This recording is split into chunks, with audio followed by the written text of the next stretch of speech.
जय हिंद दोस्तों, वंदे मातरम। स्वागत है आप सभी का न्यूज वर्ल्ड टीवी चैनल पर एक बार फिर से। आज के मुख्य समाचार today breaking news update video में। जी हाँ दोस्तों, नजर डालते हैं देश भर की तमाम बड़ी खबर पे और आज के मुख्य खबर पे चर्चा करेंगे कुछ हेडलाइंस न्यूज की और आज के बड़ी अपडेट पे। तो चलिए दोस्तों, देखते हैं सभी न्यूज को विस्तार से और अंत तक बने रहिए देश दुनिया के सारी बड़ी खबर के साथ।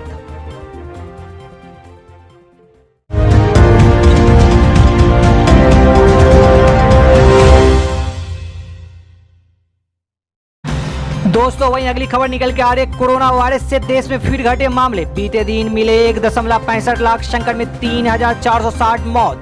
बाद में पिछले 24 घंटे में कोरोना वायरस से संक्रमित के 1,65,553 नए मामले सामने आए हैं। 3,460 मरीजों की मौत हुई है। लगातार तीसरे दिन दैनिक मामले की संख्या 2 लाख से कम रही है। इसके साथ देश में कुल संक्रमितों की संख्या 2,78,94,800 हो गई है। इसमें से 3,25,972 लोग इस खतरनाक वायरस के कारण अपनी जान गंवानी पड़ी है। संक्रमितों की संख्या कम होकर 21,14,508 हो गई है।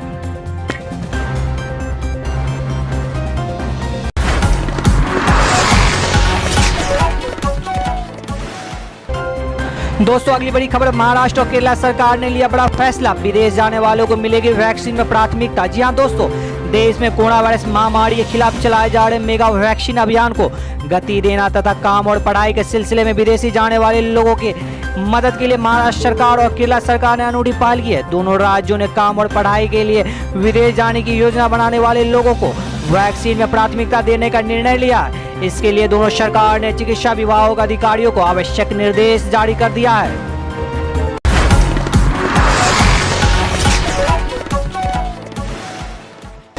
दोस्तों अगली बड़ी खबर निकल के आ रही है, अपनी आबादी के लिए कैसे पर्याप्त खुराकें सुनिश्चित कर पाए अमेरिका और ब्रिटेन। जी हां दोस्तों, कोरोना वायरस महामारी से दूसरे सर्वाधिक प्रभावित देश भारत इन दिनों वैक्सीन की कमी से जूझ रहा है। दुनिया का सबसे बड़ा उत्पादन देश होने के बाद भी भारत में वैक्सीन की कमी चल रही है। दूसरी तरफ अमेरिका और ब्रिटेन जैसे देश अब तक आबादी के बड़े हिस्सों को वैक्सीनेट कर चुके हैं। ऐसे में सवाल उठता है कि इन देशों ने पर्याप्त वैक्सीन पाने के लिए क्या किया था।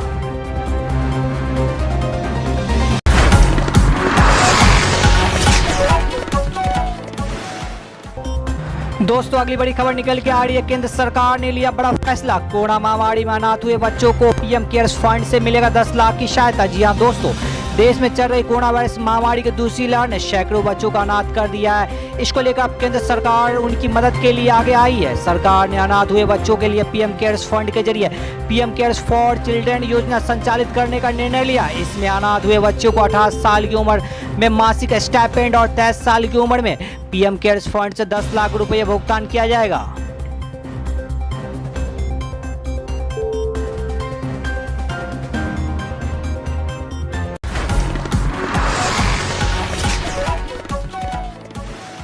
दोस्तों अगली बड़ी खबर निकल के आ रही है, केंद्र सरकार ने लिया बड़ा फैसला, बढ़ेगा हवाई किराया। जी हां दोस्तों, सरकार ने न्यूनतम किराए की सीमा 16% तक बढ़ा दिया। देश के भीतर हवाई यात्रा भी महंगी होने जा रही है। केंद्र सरकार ने हवाई किराए की न्यूनतम सीमा को 16% तक बढ़ाने की मंजूरी दे दी गई है। विमान मंत्रालय को हवाई किराए की निचली सीमा में 13 से 16% तक इजाफा किया गया है। हवाई यात्रियों के लिए किराए में यह बढ़ोतरी 1 जून से प्रभावित में भी आ जाएगी। विमान मंत्रालय ने इस बात पर शुक्रवार को आदेश जारी किया है।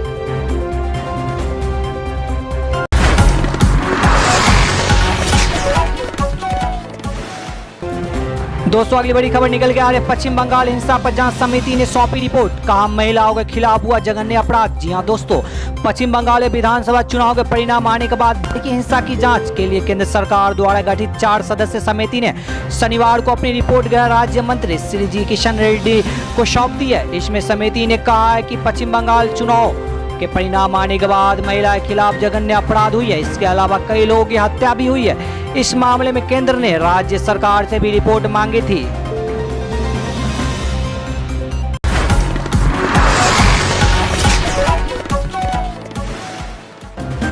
दोस्तों अगली बड़ी खबर निकल के आ रही है, बेहद चौंकाने वाली। गाजियाबाद स्टेशन होगा रैपिड रेल कॉरिडोर का सबसे ऊंचा स्टेशन। जी हां दोस्तों, रैपिड रेल प्रोजेक्ट के अंतर्गत गाजियाबाद रैपिड रेल स्टेशन का प्लेटफॉर्म जमीन से लगभग 24 मीटर ऊंचा होगा। जी हां दोस्तों, रैपिड रेल प्रोजेक्ट का यह सबसे ऊंचा स्टेशन होगा। इसका निर्माण गाजियाबाद के मेरठ तिहाड़े पर किया जाएगा।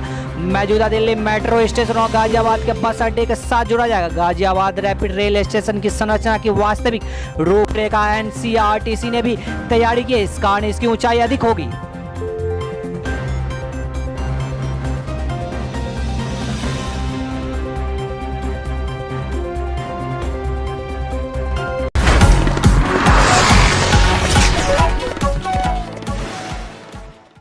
दोस्तों अगली बड़ी खबर निकल के आ राकेश टिकैत को धमकी देना पड़ा महंगा। पुलिस ने आरोपी इंजीनियर को किया गिरफ्तार। जी हां दोस्तों, भारतीय किसान यूनियन के राष्ट्रीय प्रवक्ता राकेश टिकैत को धमकी देना इंजीनियर जितेंद्र कुमार को भारी पड़ गया।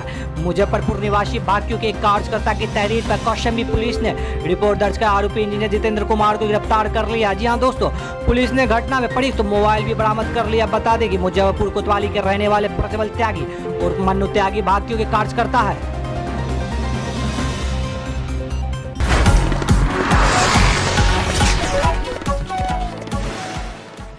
दोस्तों अगली बड़ी खबर निकल के आ रही है बेहद चौंकाने वाली। पुलवामा हमलों के लेकर पुलवामा हमले में शहीद मेजर भूमिति डोंडियाल की पत्नी ने ज्वाइन की इंडियन आर्मी। जी हां दोस्तों, जम्मू कश्मीर के पुलवामा में साल 2019 में शहीद हुए मेजर भूमिति शंकर डोंडियाल की पत्नी निकिता कौल शनिवार को भारतीय सेना में बतौर लेफ्टिनेंट शामिल हो गए।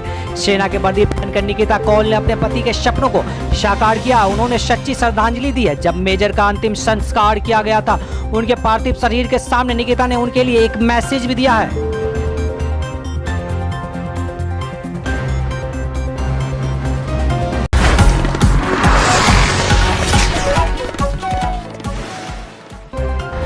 दोस्तों अगली बड़ी खबर निकल के आ रही है बेहद चौंकाने वाली।